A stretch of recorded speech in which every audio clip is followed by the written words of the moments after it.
का काम कर रही है। इस चुनाव में बड़ा ही सुनहरा मौका है। आप सभी लोगों से निवेदन है कि एक एक वोट समाजवादी पार्टी के साइकिल पर बटन दबाकर हाजी मुस्तफा सिद्दीकी को जिताना बहुत जरूरी है साथियों, और आदरणीय अखिलेश यादव जी के सम्मान को रखना बहुत जरूरी है। इस मौके पर मैं ज्यादा कुछ नहीं बोलना चाहता। हमारे सभी नेताओं ने जो मेहनत किया, हमारे कार्यकर्ताओं ने मेहनत किया, आज जो भारी भीड़ आप लोगों ने इकट्ठा करने का काम किया है, आप सभी का हृदय की गहराइयों से स्वागत करता हूं, अभिनंदन करता हूं। आप सभी का बहुत बहुत धन्यवाद साथियों। बहुत बहुत धन्यवाद मंत्री जी। हमारे बीच में भीम सेना के राष्ट्रीय अध्यक्ष भाई सनाउल्लाह खां साहब और भारतीय जनता पार्टी छोड़ करके आए लालचंद कुशवाहा जी आज हजारों समर्थकों के साथ समाजवादी पार्टी की सदस्यता ग्रहण कर रहे हैं। हम उनका इस जनसभा में हार्दिक स्वागत और अभिनंदन करते हैं। समाजवादी पार्टी जिंदाबाद, माननीय अखिलेश यादव जिंदाबाद। अब मैं आमंत्रित करता हूं यहां के इंडिया गठबंधन के संयुक्त प्रत्याशी पूर्व विधायक रहे जनाब मुस्तफा सिद्दीकी साहब को कि आवे और इस विशाल जनसभा को संबोधित करे। जनाब मुस्तफा सिद्दीकी साहब, माननीय अखिलेश यादव जिंदाबाद।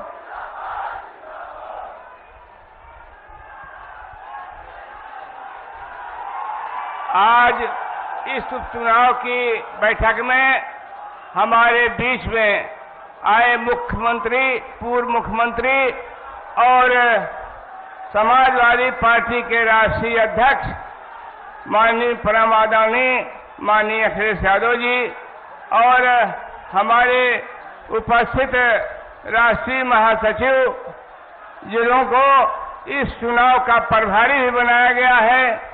कई विभागों के मंत्री रह चुके, 5 बार के विधायक यहाँ बैठे हैं, माननीय हमारे जी सरोज जी, और यहाँ पे बंचा सिंह, हमारे सारे सांसदगण, पूर्व सांसदगण, विधायकगण, पूर्व विधायकगण, और हमारे बीच में यहाँ बैठे हुए हमारे जोनल के प्रभारी, हमारे सेक्टर अध्यक्ष, बूथ के आए हुए अध्यक्ष, हमारे जिला के अध्यक्ष अनिल यादव जी, हमारे बीच में हमारे विधानसभा के अध्यक्ष शकील इस्माइल साहब, और आए हुए तमाम सम्मानित साथियों, माताओं, बहनों, मैं आप सभी लोगों का दिल से नमन करते हुए हार्दिक स्वागत अभिनंदन करता हूं।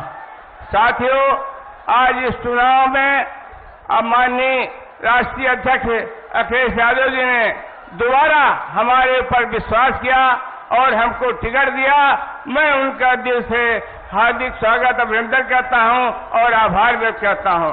उन्होंने जो विश्वास हमारे ऊपर किया है, हमारी कोशिश यही है कि वो विश्वास हमारा उनके ऊपर बना रहे। साथियों, जैसा कि आप जानते हैं कि 2022 के चुनाव में मैं 1 लाख ज्यादा वोट पा करके चुनाव जीत रहा था, लेकिन शासन प्रशासन ने हमको हराने का काम किया, लेकिन हमारे राष्ट्रीय अध्यक्ष ने कभी हमको हार नहीं माना।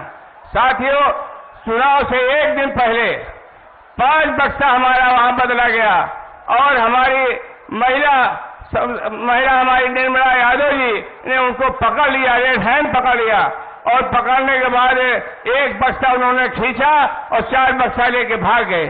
उस बक्से में वहां के एसडीएम रोने लगे और वहां पर उन्होंने देखा, हम लोगों ने जब ताला तोड़ा तो उसमें सारे वीवीपैट वगैरह सब उसमें थे। एसडीएम कहने लगे कि साहब गलती से आ गया। तो साथियों, एक बेईमान की सरकार चल रही है। आज तक हमारे ऊपर 67 साल की उम्र में कोई भी दाग नहीं है, कोई भी एफआईआर नहीं है, कोई एनसीआर नहीं है, लेकिन भारतीय जनता पार्टी में आने के बाद हमारे पास बिना कसूर, बिना किसी उसके इन्होंने एफआईआर दर्ज कराया है। साथियों, अब इस सरकार को हटाना है। अगर इस सरकार को आप नहीं हटाएंगे तो सारे बेकसूर लोगों को ये जेल में भेजने का काम करेंगे। साथियों, आज राष्ट्रीय अध्यक्ष हैं, 2012 से 17 तक मुख्यमंत्री थे। उन्होंने अनेकों काम किया, इतना काम किया कि शायद आज महिलाएं जो पीड़ित रहती थी एम्बुलेंस देने का काम किया, और जो लोग अराजक तत्व छेड़छाड़ी करते थे उनको पुलिस कंट्रोल दिया, तुरंत 2 मिनट में पुलिस आ जाती है। उन्होंने शिक्षा के क्षेत्र में कन्याधन दिया, और जो लड़कियां पास होती थी उनको साइकिल और लैपटॉप दिया। साथियों, उन्होंने अपने हर शासनकाल में बड़े बड़े सड़कें बनवाई। यहाँ थी आगरा से लखनऊ जो सड़क बनी है उससे हवाई जहाज उतारा गया, लेकिन नंबर 1 की सड़क मिली। पूरे क्षेत्र में आज की दशा यह है कि अभी खाद जो है, खाद की लाइन लगी है। किसान को दुगना कहने वाले सरकार आज जो है खाद नहीं दे पा रही है। किसान लड़ाई कर रहे हैं लोग रोजगार के लिए।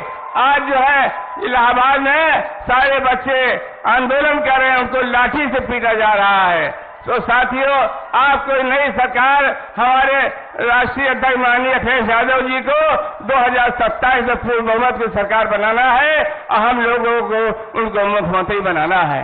आज 2 महीना से हमारे इस चुनाव के प्रभारी माननीय जी सरोज जी एक एक गांव, एक एक गली में जा रहे हैं, 5 मीटिंग 7 मीटिंग कर रहे हैं और अच्छा रिस्पांस भी मिल रहा है।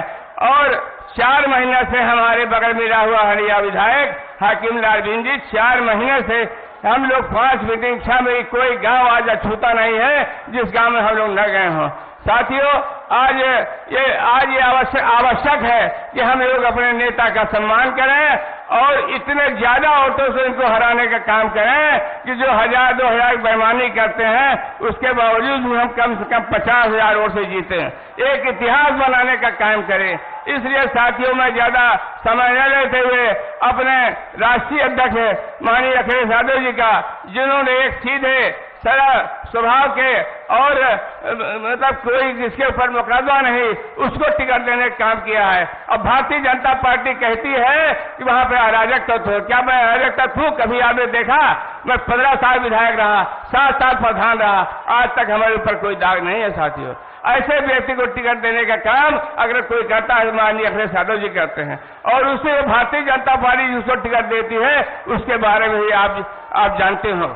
इसलिए साथियों, मैं बहुत ज्यादा ना कहते हुए आपसे निवेदन करता हूं कि 20 तारीख को साइकिल के सामने बटन दबा करके और इतना ज्यादा वोटों से जिताइए कि हम लोग 1000-2000 वाला चक्कर खत्म हो जाए। बहुत बहुत धन्यवाद। जय भीम, जय भारत, जय समाजवाद। बहुत बहुत धन्यवाद विधायक जी। अब मैं आमंत्रित करता हूं भारत के भविष्य, देश की राजनीति के महानायक, समाजवादी पार्टी के राष्ट्रीय अध्यक्ष, उत्तर प्रदेश के पूर्व मुख्यमंत्री माननीय अखिलेश यादव जी से मैं अनुरोध करूंगा कि आगे और इस विशाल जनसभा को संबोधित करें। माननीय अखिलेश यादव जिंदाबाद, समाजवादी पार्टी जिंदाबाद, नेताजी अमर रहे, माननीय अखिलेश यादव जिंदाबाद। एक बार दोनों हाथ उठाकर जोरदार तालियां बजाकर स्वागत करिए भारत के भविष्य पीढ़ी के सर्वमान नेता अखिलेश यादव जी का। अखिलेश यादव जिंदाबाद, जिंदाबाद, जिंदाबाद, समाजवादी पार्टी जिंदाबाद।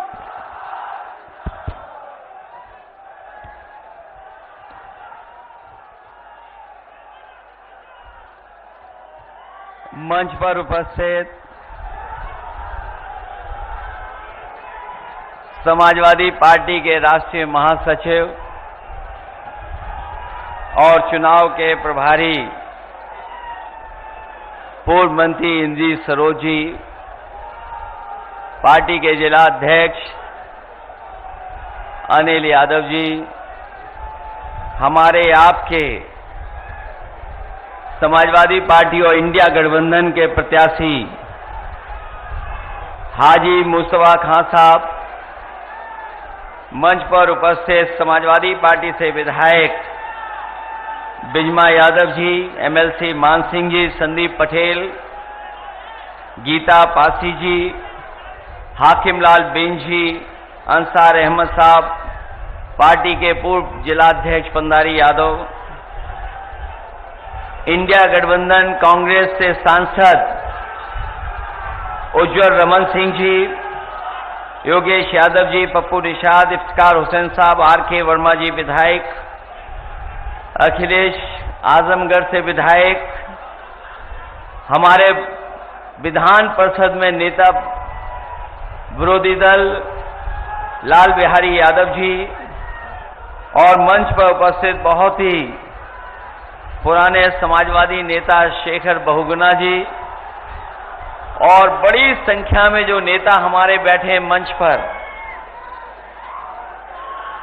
कांग्रेस पार्टी के, समाजवादी पार्टी के सभी हमारे नेता, संगठन के सभी पदाधिकारी,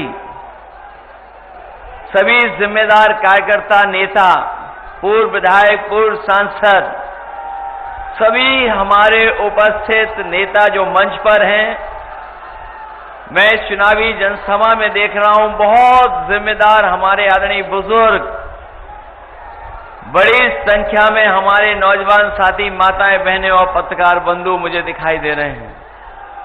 मैं सबसे पहले इस चुनावी जनसभा में आप सबका बहुत बहुत धन्यवाद और आभार प्रकट करना चाहता हूं।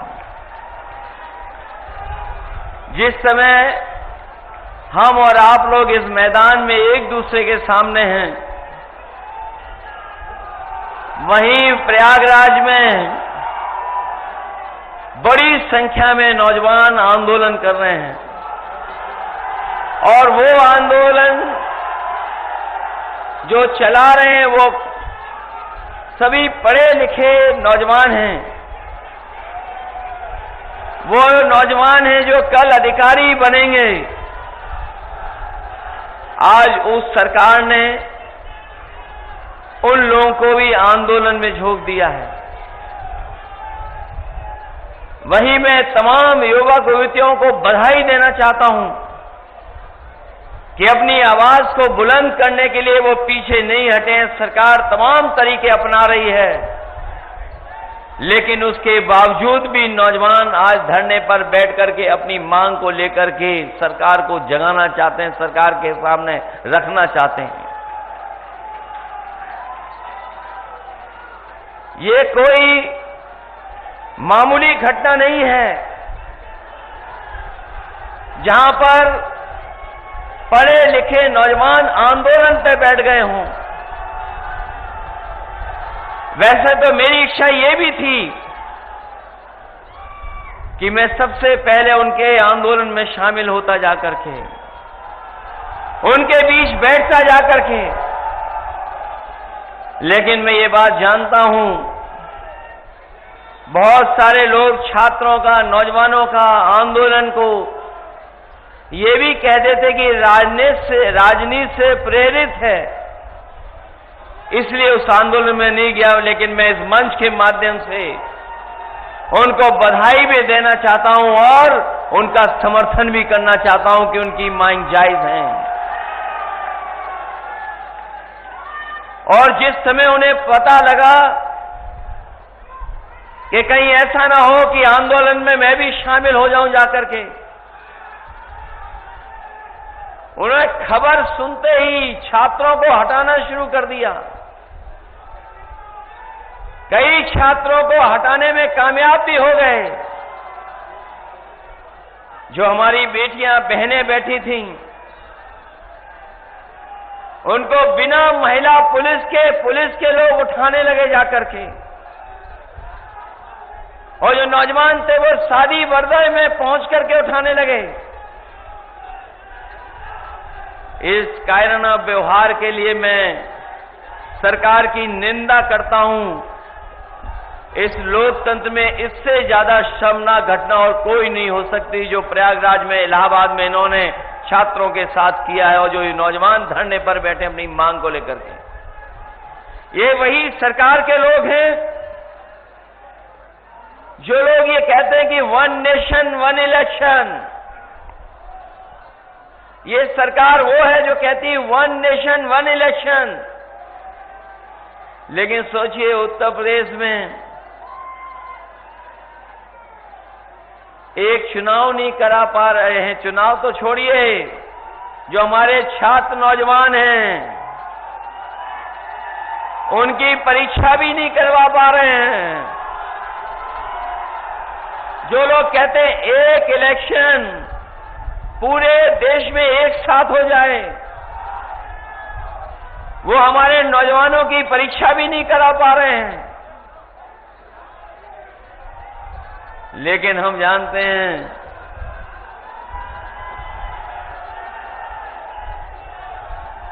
ये भारतीय जनता पार्टी में और इस सरकार के एजेंडे में न नौकरी है, न सौहार्द है, न भाईचारा है। इनका कार्यकाल देख लीजिए, इनके एजेंडे में नौकरी नहीं है, इनके एजेंडे में सौहार्द नहीं है, और अभी तक तो न जाने कितने हम लोगों ने घटनाएं देखी होंगी जहां पर इन्होंने युवाओं के भविष्य का धोखा करने का काम किया है। जिस समय लोकसभा का चुनाव था, आपको याद होगा, हम लोग ये बात जगह जगह कहते थे कि ये सरकार वो है जो पेपर लीक जानबूझ करके कराती है, और पेपर लीक इसलिए सरकार कराती थी क्योंकि नौकरी इनके एजेंडे में नहीं थी। और उसी का परिणाम ये है कि इन्होंने नौजवानों को नौकरी नहीं दी, उनका भविष्य अंधकार में धकेलने का काम कर रहे हैं। ये भारतीय जनता पार्टी का इतिहास बन गया है कि अगर पेपर लीक होगा तो उसमें भाजपा के लोग शामिल हैं। पेपर लीक में भाजपा के लोग शामिल हैं। परीक्षा प्रणाली में हेराफेरी करने वाले में भी भाजपा के लोग शामिल हैं। परीक्षा की तारीख भी टालने वालों में भाजपा ही के लोग शामिल हैं, और सबसे ज्यादा परीक्षा रद्द हो जाए उसमें भी भाजपा ही लोग शामिल हैं। आरक्षण मारने वाले भी भाजपा ही हैं, और रिजल्ट लटकाने वाले भी भाजपा ही के लोग हैं। और अगर रिजल्ट बन भी जाए, आ भी जाए, तो कोर्ट में भी लटकाने वाले अगर कोई हैं तो वो भाजपा वाले हैं। नौजवानों के भविष्य के साथ बड़े पैमाने पर खिलवाड़ कर रहे हैं। और इधर तो जब से समाजवादियों ने पीडीए का नारा दिया है, इन्हें डीएपी भी पीडीए ही नजर आने लगा है। ये जब दूर से देखते हैं डीएपी, उसे में भी पीडीए दिखाई दे रहा है इनको। ये अक्षरों से खिलवाड़ कर रहे हैं, अक्षरों से दुश्मनी रखते हैं, इसलिए पीडीए के साथ तो कर ही रहे हैं धोखा। वहीं डीएपी भी कहीं किसानों को उपलब्ध नहीं करा पा रहे हैं। अभी तक तो ये बोरी की चोरी करते थे, अब तो डीएपी की पूरी बोरी चोरी कर ली है इन्होंने। जो हमारा किसान इस सरकार में उम्मीद करता था कि उसकी पैदावार बढ़ जाएगी, आय बढ़ जाएगी, लेकिन इस सरकार ने उनकी आय और पैदावार के साथ भी सरकार की योजनाएं नहीं जोड़ी, किसानों को अपने हाल पर छोड़ दिया। ये वही लोग हैं जिन्होंने नारा दिया था कि किसानों की आय दोगुनी हो जाएगी, लेकिन जब आंकड़े अभी आए हैं तो अभी तक के इतिहास की सबसे महंगी दर अगर कहीं महंगाई में देखने को मिल रही तो इनकी सरकार में दिख रही है। हमारे किसानों के साथ भी धोखा हो गया। और फिर ये सरकार कौन सा नारा दे रही है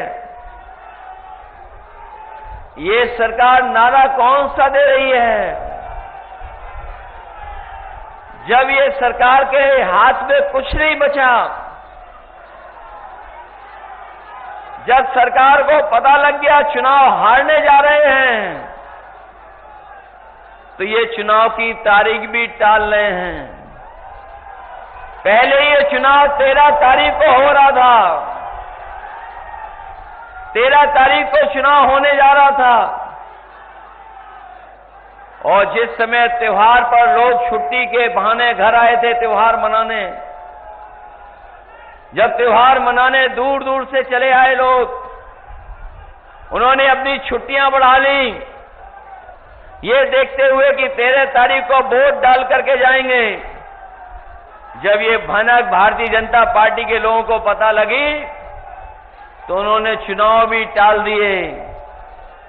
जो चुनाव टालने वाले हैं वो बहुत बुरे हारने जा रहे हैं। पहले चुनाव इन्होंने अयोध्या का टाला, याद होगा आपको, चुनाव अयोध्या का टाला।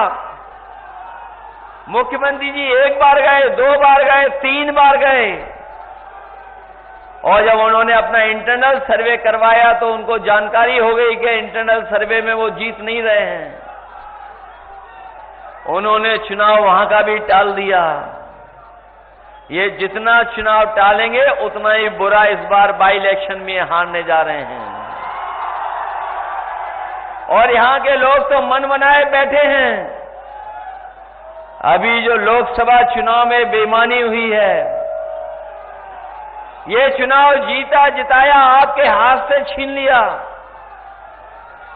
फूलपुर का चुनाव लोकसभा का पूरे के पूरे लोग देश के जान गए थे, ये जीत गए, क्योंकि जिस समय वो कार्यक्रम था इंडिया गठबंधन का, जन समर्थन और जन सैलाब इतना दिखाई दिया कि विरोधियों के होश उड़ गए। जो लोग वोट से नहीं जीत सकते थे, उन्होंने अधिकारियों को आगे कर करके चुनाव को जीतने का काम किया। आप हारे नहीं हैं, केवल आपको प्रमाण नहीं दिया अधिकारियों ने। और जिन्हें 22 का चुनाव याद होगा, 22 का चुनाव भी हमारे आपके प्रत्याशी लगभग जीत गए थे। जिन्होंने बैलेट वाले वोट देखे होंगे वो जानते होंगे कि बैलेट में बीजेपी से दुगने वोटों से जीते थे। जब इन्हें लगा कि ये चुनाव हाथ से निकल गया तो बेईमानी कर करके इनको हरा दिया था। याद है कि नहीं याद है? मामूली वोटों से हारे। लेकिन इस बार तो लग रहा है कि यहां पर रिकॉर्ड बनने जा रहा है। इस बार पहले से ही बीजेपी को पता लग गया कि यहां से रिकॉर्ड मतों से जीतने जा रहे हैं।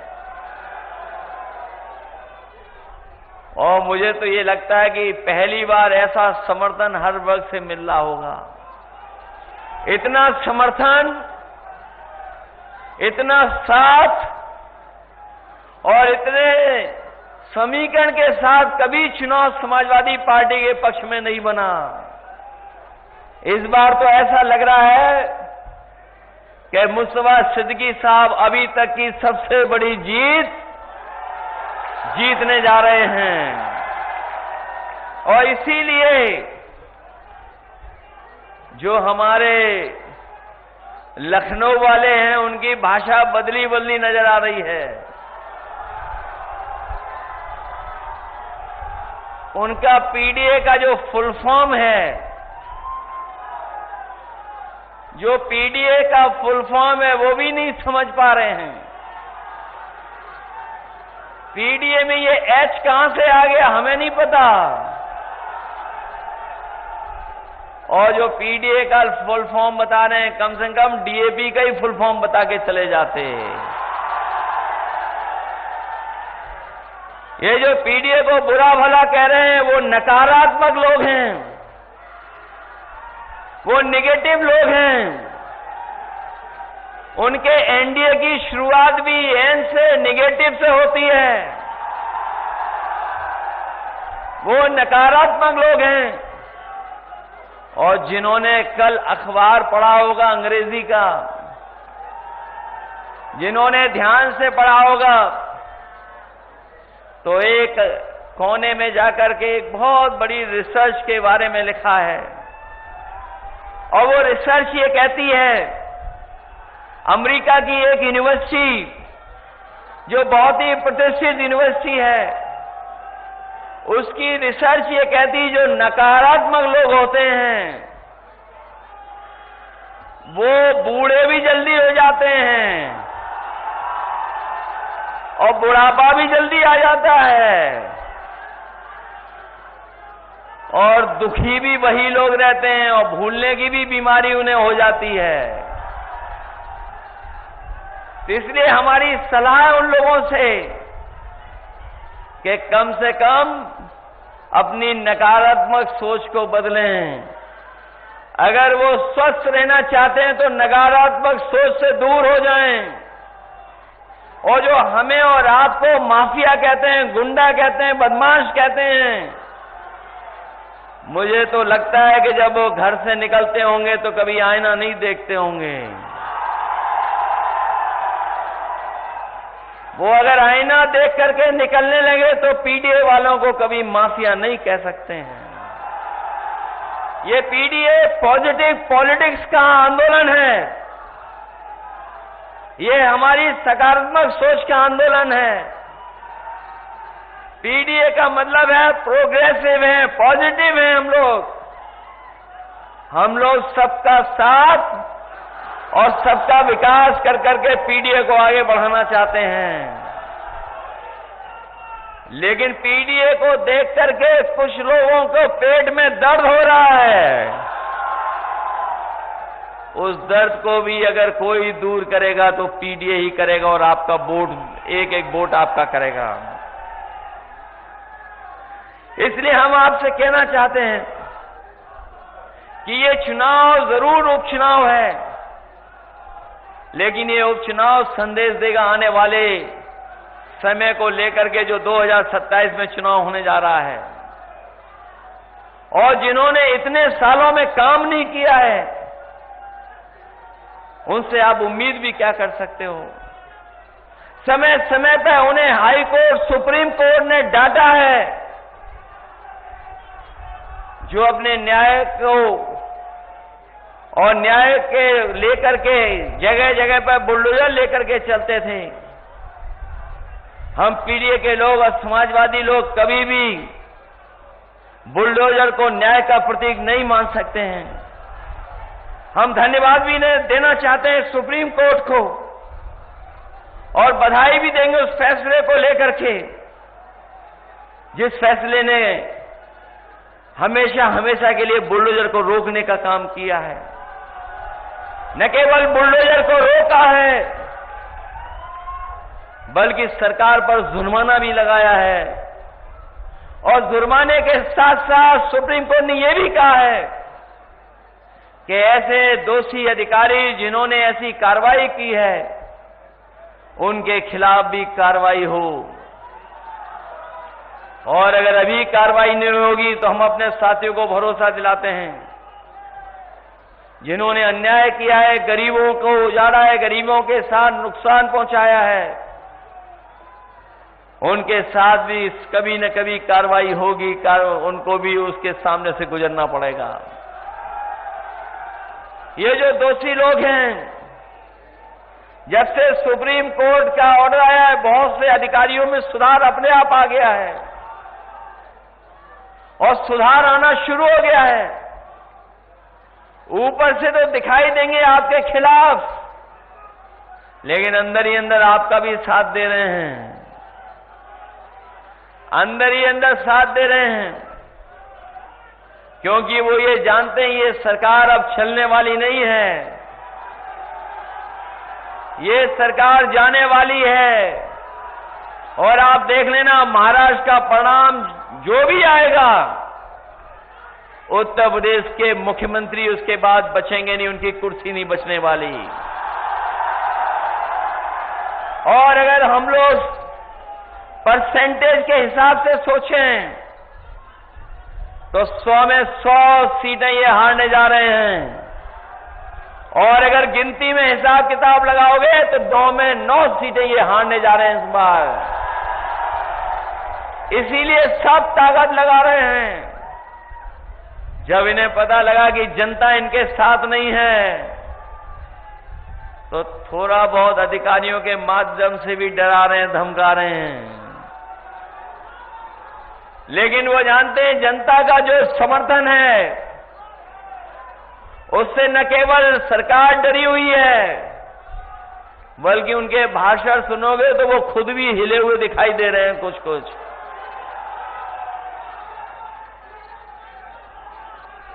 थोड़े बहुत हिले हुए दिखाई दे रहे हैं, इसलिए अपनी उपलब्धि नहीं बता पा रहे हैं। उपलब्धि उनकी क्या है नहीं बता पा रहे हैं। उनकी उपलब्धि यही है कि किसानों को संकट में डाल दिया, नौजवानों की नौकरी और रोजगार छीन लिया, महंगाई बढ़ा दी। जहां त्योहारों पे हम लोग खुशियां मनाते थे, इस बार दुखी होकर के त्योहार मनाना पड़ा।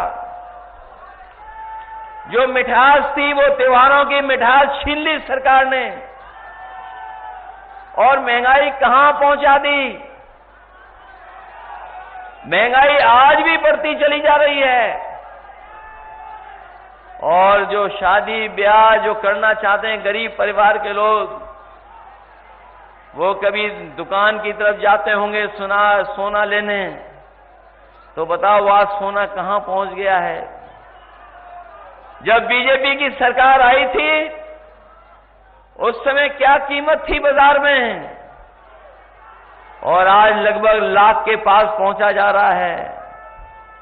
जहां महंगाई जरूरत की चीजों की बढ़ाई है, वहीं जमाखोरी कर करके अपने लोगों को मुनाफा भी ये सरकार सीधा सीधा पहुंचा रही है। ये मुनाफा कमाने वाले लोग हैं। जब मुनाफा बढ़ाते हैं तब महंगाई बढ़ती है। ये महंगाई इसलिए बढ़ा रहे हैं क्योंकि ये अपने लोगों को मुनाफा देना चाहते हैं, मुनाफा पहुंचवाना चाहते हैं। इसलिए उस शुभ चुनाव में हम आपसे सहयोग और समर्थन मांगने आए थे। पहले भी हम लोग आए थे जब लोकसभा का चुनाव था, और लोकसभा के चुनाव में भी हम लोगों ने आपसे अपील की थी और ये कहा था कि लोकतंत्र खतरे में है, संविधान खतरे में है। वो बात अभी वही है, अभी भी संविधान और लोकतंत्र खतरे में है, क्योंकि ये सरकार न संविधान के हिसाब से चल रही है और न ही उन अधिकारों को लोकतंत्र में जो आम लोगों को मिले हुए हैं उनकी कोई परवाह कर रही है। और इसीलिए आपने देखा है समय समय पर हाई कोर्ट, सुप्रीम कोर्ट सरकार के खिलाफ कोई न कोई फैसला सुनाती है, लेकिन सरकार परवाह नहीं कर रही। हमारा लोकतंत्र और संविधान तभी बचेगा जब लखनऊ से और दिल्ली से भारतीय जनता पार्टी की सरकारों का सफाया होगा। ये दोनों जगह से सरकार हटेगी तभी जाकर के हमारा लोकतंत्र और संविधान सुरक्षित होगा। वरना तो जिस तरीके से ये समय समय पे हमला कर रहे हैं, आज भी यूनिवर्सिटी कॉलेजों में जो आपको अधिकार मिलने चाहिए वो नहीं मिल पा रहे हैं। जो अपॉइंटमेंट हो रहे हैं वो मनमर्जी हो रहे हैं, अपने हिसाब से कर रहे हैं ये लोग। जो अपॉइंटमेंट हो रहे हैं, जो अपॉइंटमेंट करने वाले लोग हैं, वो भी इन्हीं के लोग हैं, इन्हीं के हिसाब से अपॉइंटमेंट कर रहे हैं। अभी भी वाइस चांसलर या उस तरह के जो अपॉइंटमेंट हैं, वो अगर किसी एक विचारधारा से जुड़ा है तो उसका अपॉइंटमेंट हो जाएगा। अगर वो लोकतांत्रिक है और संविधान के पक्ष में उसके विचार होंगे तो उसको मौका नहीं मिलेगा, अपॉइंटमेंट नहीं होगा। जाकर के किसी भी यूनिवर्सिटी को देख लीजिए, अभी भी 15% से ज्यादा पीडीए परिवार के लोगों के अपॉइंटमेंट नहीं हो पा रहे हैं। जो सेंट्रल यूनिवर्सिटीज हैं या स्टेट यूनिवर्सिटी हैं, आज भी वहां पर जो प्रोफेसर्स हैं, जो नौकरियां हैं, वो 15% से ज्यादा पीडीए परिवार के लोगों को नहीं मिली हैं।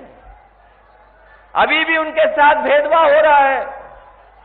और अभी हाल में ही हम लोगों ने उपचुनाव में देखा कि ये सरकार बीएलओ से लेकर के अधिकारियों तक में पोस्टिंग में भेदभाव कर रही है। इन्होंने सूचियां मंगवाई और पूरी देखी एक साथ कि इसमें बीएलओ जो सबसे छोटा कर्मचारी अधिकारी है, कहीं कोई पीडीए परिवार का तो नहीं अपॉइंट हो गया। अगर कोई पीडीए परिवार का था तो उसे तुरंत हटा दिया गया। न केवल बीएलओ स्तर पर भेदभाव किया है, बल्कि ऊपर जो बैठे अधिकारी उनमें भी भेदभाव किया है। और आज भी अगर आप देखोगे तो हर स्तर पर भेदभाव का सामना करना पड़ रहा है।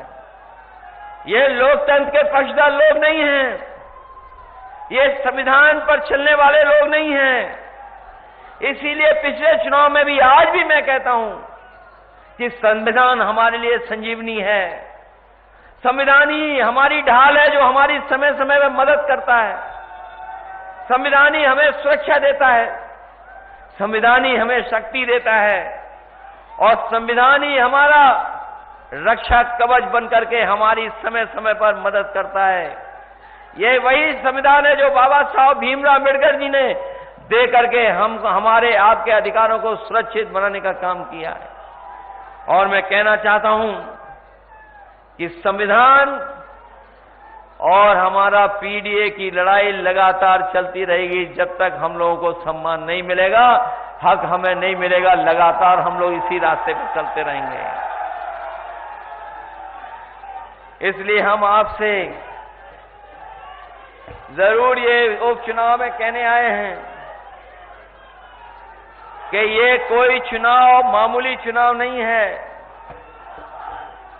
पूरी ताकत भारतीय जनता पार्टी लगाए हुए है। अपने सभी नेताओं को, जो बड़े बड़े नेता हैं, उन्हें भी भेज रही है। कई ऐसे लोग भी आ रहे होंगे मैदान में जिन्हें कुछ मिलना ही नहीं है कभी, और जो बड़ी बड़ी बातें कर रहे हैं, जो वो बड़ी बड़ी बातें कर रहे हैं, हमें और आपको कभी कभी माफिया अपराधी कहते हैं। अगर इलाहाबाद और प्रयागराज की केवल 2 घटनाओं की जांच हो जाएगी तो भारतीय जनता पार्टी से लेकर के बहुत सारे अधिकारियों की अपने आप पोल खुल जाएगी। ये जो लोग जो बड़ी बड़ी बातें कर रहे हैं, समय आने पर इनकी पोल भी खुलेगी, कोई बचा नहीं पाएगा इनको। और जिस तरीके से अधिकारियों के माध्यम से चुनाव में हेरा फेरी या परिणाम में फेरबदल किया जाता है, हम लोगों को याद है पिछले लोकसभा चुनाव में कई सीटें हम लोग जीत गए होते, लेकिन इनके अधिकारियों ने और मिलकर के कुछ लोगों ने हेरा फेरी की, जिसकी वजह से कुछ सीटें हम लोग मामूली मामूली वोटों से हार गए। लेकिन इस बार हमारा कार्यकर्ता सावधान भी है और मैं आपको सावधान भी करने के लिए आया हूं कि आप लोग पूरी जिम्मेदारी के साथ, पूरी सावधानी के साथ अपना वोट डालने का काम करना। और अगर ये रोके भी आपको तो ऐसा तो नहीं है कि आप लोग वोट डालने के लिए रुक जाओ। मैं आपसे कहना चाहता हूं कि अगर एक बार रोकें तो दोबारा आप लोग वोट डालने जाना। अगर दूसरी बार भी रोकें तो तीसरी बार भी जाना, लेकिन अपना वोट डाल करके जरूर आना। वोट डालने जाओगे आप लोग, सब लोग। और अगर ये रोकें तो रुक तो नहीं जाओगे? आपके किसी के कार्ड तो नहीं ले लिए पुलिस वालों ने, अधिकारियों ने? सुनने में आ रहा है कई जगह पर वो गरीबों से कार्ड ले रहे हैं, दबाव बना रहे हैं। लेकिन मैं जानता हूं फूलपुर के लोग बहादुर लोग हैं, ये कार्ड और डरने वाले लोग नहीं हैं, क्योंकि इन्होंने हमें बेईमानी से पिछला चुनाव हरवाया था। हम लोगों को जीत का प्रमाण पत्र मिल जाता, लेकिन इन्होंने जीत का प्रमाण पत्र हम लोगों को नहीं लेने दिया। इसलिए इस चुनाव में कोई गलती मत करना, कोई भूल चूक ना हो इस चुनाव में। और एक और है लखनऊ वाले जो बड़ी बड़ी बातें करते हैं आकर के, बहुत बड़ी बड़ी बातें करते हैं वो आकर के।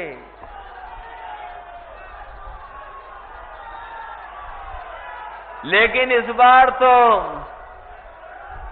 प्रयागराज के नौजवानों ने ये संदेश दे दिया है, और जो आंदोलनकारियों ने एकदम संदेश साफ कर दिया है, और जो माहौल बना है वो योगी बनाम प्रतियोगी माहौल बन गया है। और हमारे मुख्यमंत्री जी तो बहुत पढ़े लिखे हैं, बहुत जानकार हैं, और इतने जानकार हैं कि सब उल्टा पुल्टा करते हैं। जहां कम बोलना चाहिए वहां ज्यादा बोलते हैं, और इसीलिए कम बोलने की हमारे धर्म में पुरानी परंपरा रही है। इसीलिए हमारे आपके धर्म में मौनी बाबा भी होते हैं, लेकिन ये जब बोलते हैं तब कड़वा बोलते हैं।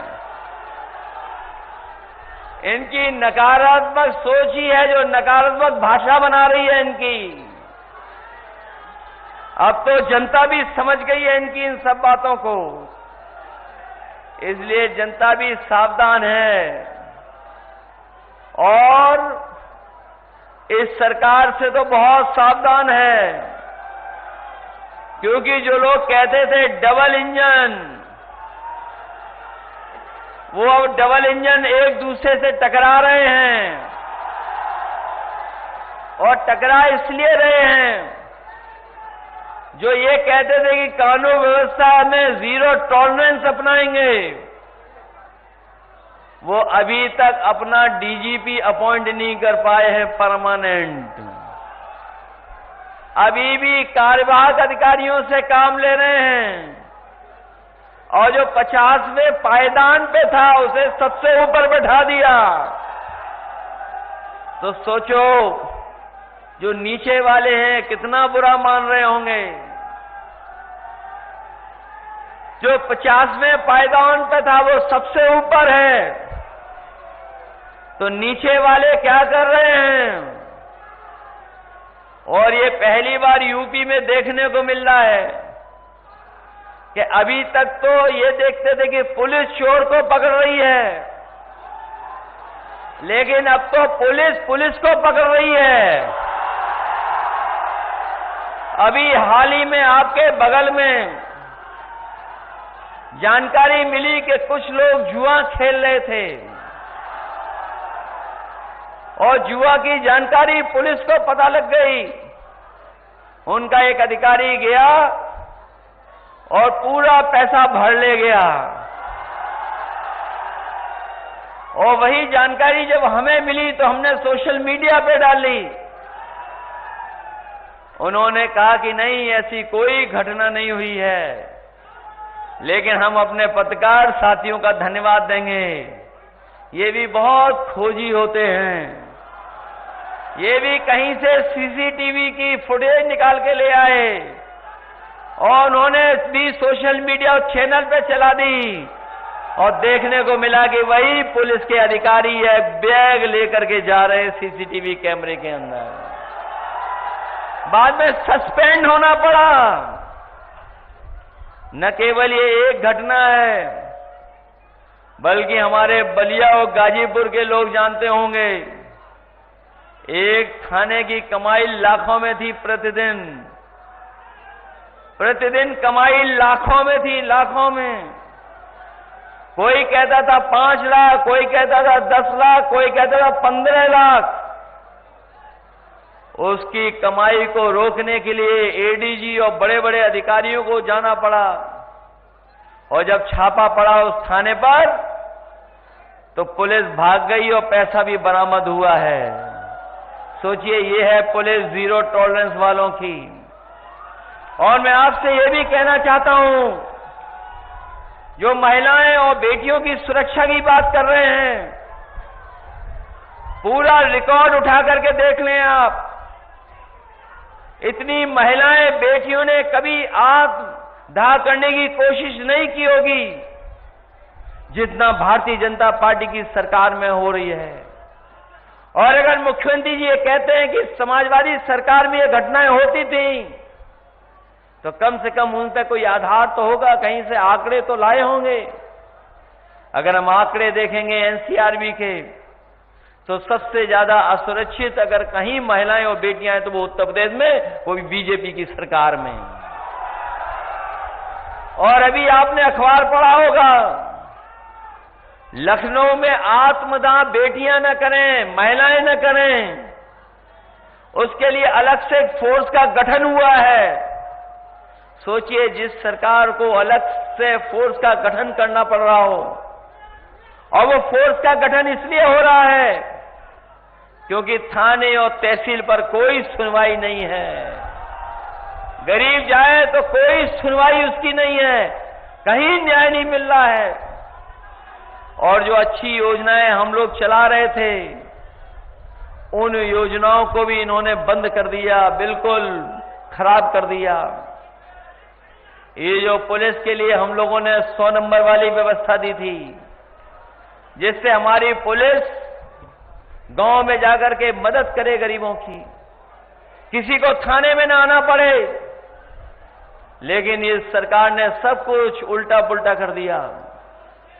सुनने में आ रहा है, जब से ये नंबर बदला है 100 से 112, न केवल लूट बढ़ी है, बल्कि जो घटना पर जो सूचना मिलती है उसे पकड़ करके थाने में ला करके और लूटने का काम हो रहा है। सोचिए, ये है कानून व्यवस्था, ये है इनका काम करने का तरीका। मैं न केवल 2-3 घटनाएं बताई हैं मैंने, आए दिन ऐसी घटनाएं उत्तर प्रदेश में होती जा रही हैं, क्योंकि ये सरकार गरीबों की नहीं है, ये सरकार बड़े लोगों की है, उद्योग लगाने वालों की भी नहीं, बड़े बड़े उद्योगपतियों की है। और उनको मुनाफा पहुंचा रहे हैं। न सरकारी नौकरियां हैं, न रोजगार है, न काम है। इस सरकार ने सबके साथ भेदभाव कर करके धोखा देने का काम किया है। इसलिए इस चुनाव में आप मदद करिए हम लोगों की, और जो वस्त्र पहन करके हमें और आपको धोखा दे रहे हैं, इनको सबक सिखाइए, क्योंकि कोई वस्त्र से नहीं बनता योगी, अपने विचारों से योगी बनता है, बातचीत से योगी बनता है। और ये जो नारा लेके आए अंग्रेजों वाला, ये नारा अंग्रेजों का था, डिवाइड एंड रूल, ये नारा अब चलने वाला नहीं है। इस नारे को सब समझ गए हैं।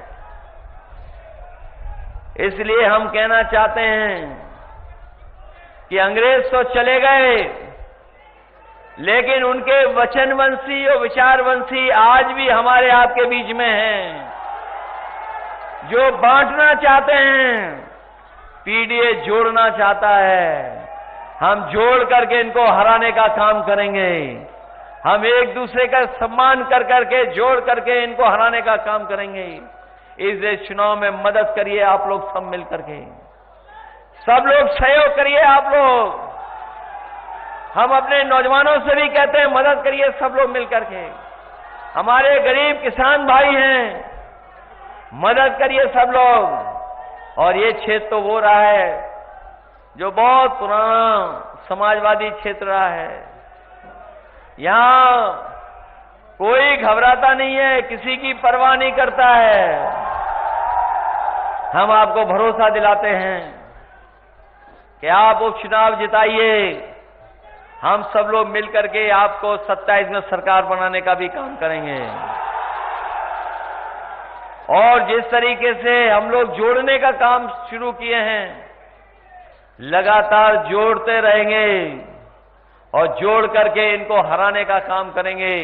इन्हीं शब्दों के साथ हमें पूरा भरोसा है कि कांग्रेस पार्टी और समाजवादी पार्टी के नेता कार्यकर्ता मिलकर के हमारे मुस्तफा सिद्दीकी साहब को ऐतिहासिक वोटों से जिता करके भेजेंगे।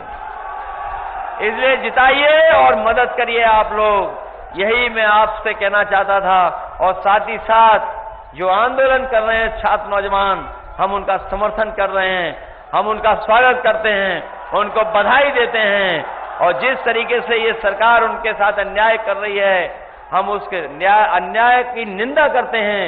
ऐसा कभी नहीं हुआ होगा कि दिव्यांग लोगों की भी बैसाखी छीन ली जाती हो, बेटियों बहनों के लिए महिला पुलिस न बुलाई जाती हो।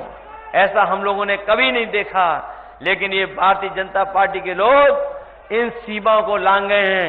लेकिन वो जान जाएं कि जनता लोकतंत्र में सबसे आगे होती है। और इस बार जनता ने मन बना लिया है कि भारतीय जनता पार्टी के लोगों को सबक सिखाएंगे।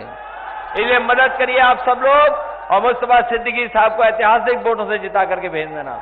बहुत बहुत धन्यवाद।